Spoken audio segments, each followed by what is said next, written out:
Well, it's a pleasure for me to be here again in this wonderful EGEA conference. And I have to say with a lot of satisfaction that it is aging very well. So I will talk today about fruits and vegetables and prevention of cancer and premature mortality.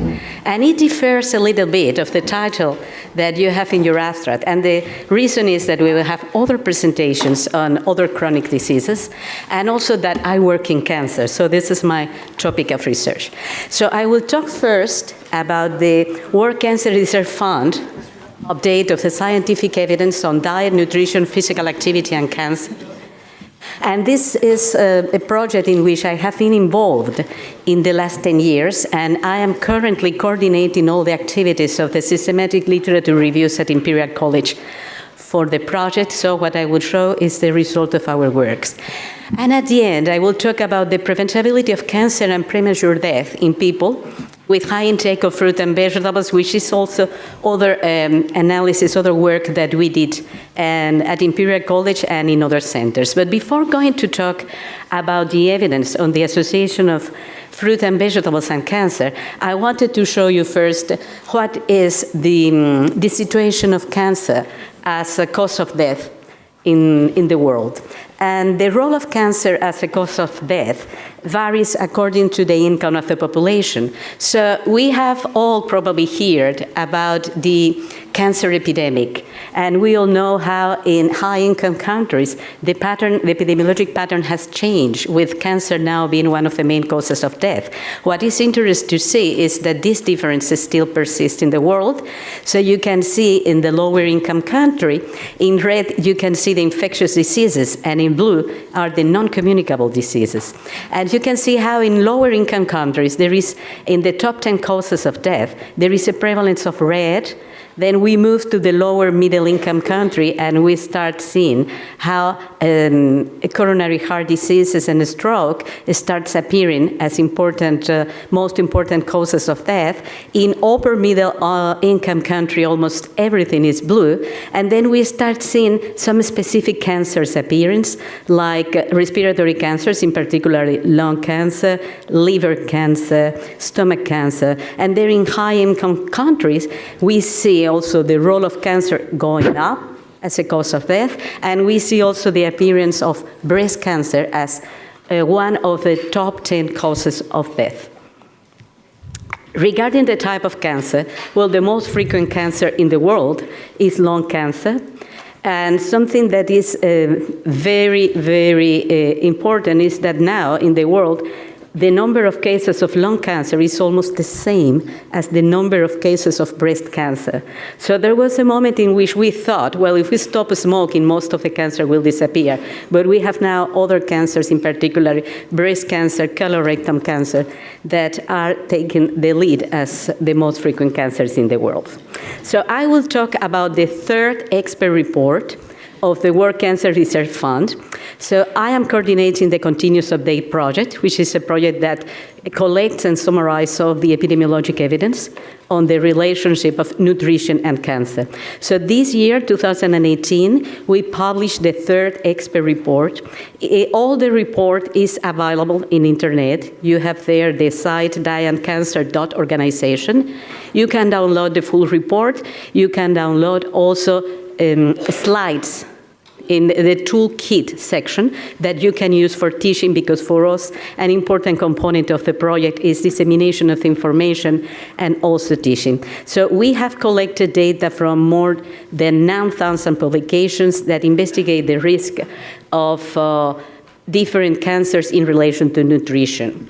So we have summarized the information. One panel of experts, which is an international panel of experts, summarizes the information and classifies it, evaluates the information and classifies it in levels of the evidence as strong evidence of causality with respect to cancer, limited suggestive of no evidence. What I am showing here is the strong evidence for recommendations. And of course, you cannot read what is there. But what I will tell you is, look at the reds. The reds are indicating alcohol and body mass index, high body mass index. And these are the two main factors that have been found convincingly associated with the risk of cancer. Most of the evidence here comes from prospective cohort studies that are the best quality studies that we have nowadays. There is very little of food, except strong evidence on the association of processed meat increasing the risk of colorectal cancer, dietary fiber preventing colorectal cancer, and the relationship of fruit and vegetables with the cancer was not considered as strong for any of the cancer investigated. So based on these results, but also in studies on mechanisms and other evidence, the expert panel derived the 10 recommendations for cancer prevention. And if we look at the recommendations, they are about keeping a healthy weight, being physically active, eat a diet rich of whole grains, vegetables, and fruits. So the recommendation of eating plant foods is kept in the recommendations for cancer prevention for reasons that I will explain now. And then limit the consumption of fat foods and sugary drink, limit the consumption of red and processed meat, limit the consumption of sweetened drinks, and this is mainly due to the obesity relationship, limit alcohol consumption, do not use supplement for cancer prevention, for mothers prevent breastfeed your children if you can, and after diets, if you are a cancer survivor, follow these recommendations because there is no evidence of a strong effect yet. No, we don't have enough studies on cancer survivors. So why, if the evidence on the effect of fruit and vegetables on cancer was not considered strong, why it is included in the recommendations?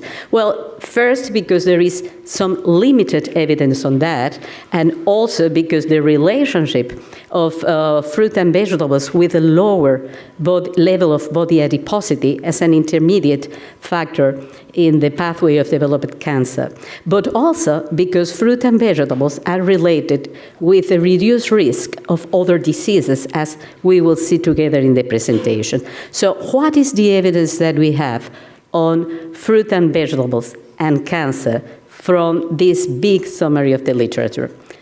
Well, the evidence of protection was graded suggestive for esophageal cancer, lung only in people who smoke or used to smoke, bladder cancer, for vegetables, for breast, but only for estrogen receptor negative type of cancers, for mouth, pharynx, and larynx, for nasopharynx. There is also a suggestion of a protective effect of citrus fruit on stomach cancer, of food containing carotenoids for lung and breast, and foods containing vitamin C for lung cancer in people who smoke or used to smoke, and for colon cancer. We also have a grading of an evidence of risk increase suggestive for low consumption of fruit and vegetables and colorectal cancer, and for low consumption of fruits and stomach cancer. So how is this evidence presented? I would show now what was the synthesis behind the cancer recommendations. So this is a meta-analysis, and what you are seeing there is a forest plot. So each line, for the people who are not used to this type of presentation, a meta-analysis is an analysis of studies, not of individual patient data. So each line corresponds to a study, and is represented by a point, which is the relative risk, and a confidence interval. And as you know, if it is on the left side, it's indicating a protection, the left side on the vertical line. And as you can see in this figure, all the studies that have been identified, including large cohort studies and case control studies, all are cited on the left side of the figure, both for vegetables and fruits. Why was the evidence judged as limited? Because of the low number of studies, okay? For esophageal cancer, we divided according to the main two histological types, adenocarcinoma and squamous cell carcinoma. And here you have also the diamond at the bottom of the figure, which is the summary estimate of all the studies. And again, you can see that most studies tend to have show a protective effect. But again, most of these cohort studies, the number of cohort studies is still limited, and that is why it was judged as suggestive. For lung cancer, we divided the studies according to the type of population in people who smoke, people who used to smoke, and people who never smoke. And as you can see in the top of the figure, the studies suggest a protective effect of consumption of vegetables and fruits only in people who smoke. And it doesn't mean that this will allow the smokers not to have cancer. It will, in people who smoke, those who consume more fruit and vegetables have a lower risk compared to people who smoke and consume low levels of fruit and vegetables. But the absolute risks are always lower for the people who do not smoke. So probably here, fruit and vegetables is specifically counteracting the effects of carcinogens in smoking. We confirm that evidence when we look, for example, at components of foods. And this is lung cancer and dietary vitamin C, and you can see that the picture is almost identical to the picture observed when you analyze the food groups like fruits and vegetables. For cardiac stomach cancer and citrus fruit intake, again, we see that most of the studies have reported a protective effect. But for example, the third study, which I think is the American Association of Retired People, found no association. So here we have two things. One is limited number of studies. There are only 3 large cohort studies. And the second problem is lack of consistency. And when we work in observational studies, replication of the findings is very important. We cannot do, it's very difficult to do clinical trials in cancer of diet. So we have to base our recommendations on observational studies. And one of the best way of rule out the risk of confounding or other biases is by replication of study results. That is why we need to continue doing this exercise and examine the replication of the studies. So here there are only 3. 2 are consistent with the protection, but 1 is not. And that is why the evidence is considered suggestive and not convincing. For breast cancer, we have had for many years a discussion on whether there is a protection of nut or fruit and vegetables. Now it is emerging a new picture with a better classification of breast cancer types. And what we have seen in this last exercise is that there is a suggestion that vegetables intake may protect against a specific type of breast cancer, which is the estrogen receptor negative, progesterone receptor negative breast cancer. So you can see that all the results are on the left side of this forest plot. The summary is statistically significant, but we have only 3 studies. So that's why the panel has judged this evidence as suggestive, meaning we need more studies that have a better phenotype classification of the type of cancers.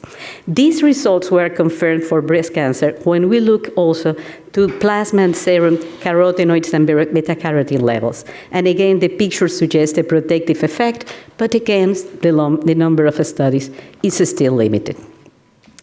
Something very important that is emerging now is about the relationship of low intake of fruit and vegetables with cancer, because for many years we use statistical methods that compare higher versus lowest, and we couldn't see any results. Now, with the larger number of studies, we can use other statistical methods and we can model the shape of the association. So here, for example, we use cubic splines to model the association, and we can see that for colorectal cancer, what the data is suggesting is that the people that are at higher risk are those that have a very low consumption of fruit and vegetables. And this is a target population for actions of prevention of colorectal cancer in this group, both for fruit and vegetables. And you can see that later the curves follows like a plateau. So there is no a further benefit by increasing the consumption of fruit and vegetables more above the 200 grams of fruit and 200 grams of vegetables from what this data is showing us. But this is not the only evidence that we have. We examine the evidence of the food groups, we examine the evidence of the food components, but we have also the evidence of full dietary patterns, because what is emerging for cancer is that the benefit of diet in cancer will not be possible possibly explained by individual foods, one magic food or one magic nutrient, because there is a high correlation in the diet and also with other lifestyles. So what probably will give us a better picture is the entire analysis of the dietary patterns. And what we are showing here is another publication in which the authors have included all the healthy dietary patterns identified in the literature. And for colorectal and breast cancer, is generally consistent that healthy dietary patterns are associated with a reduction in risk of colorectal cancer and breast cancer. And these healthy dietary patterns are all characterized by diets rich in fruit and vegetables. So this is an additional element in favor of these recommendations. In addition to that, we have also all the mechanisms that can explain the potential effect of fruit and vegetables. These mechanisms are not systematically reviewed by WCRF, so this is something that we need to improve in the future. We also consider important other factors in the process of carcinogenesis, not only diet. So we don't think that cancer can be prevented only through dietary modifications, because cancer is a multicausal process. And what is estimated is that approximately 30% of cancer is due to nutrition, including in nutrition also body fatness. So these are some of the mechanisms that could explain why lower fruit and vegetable intake could increase the risk of some cancers, and these mechanisms are related to genome instability, decreases apoptosis, increased proliferation, and so on. So now I'll talk about the second piece of evidence, which is the study of cancer mortality.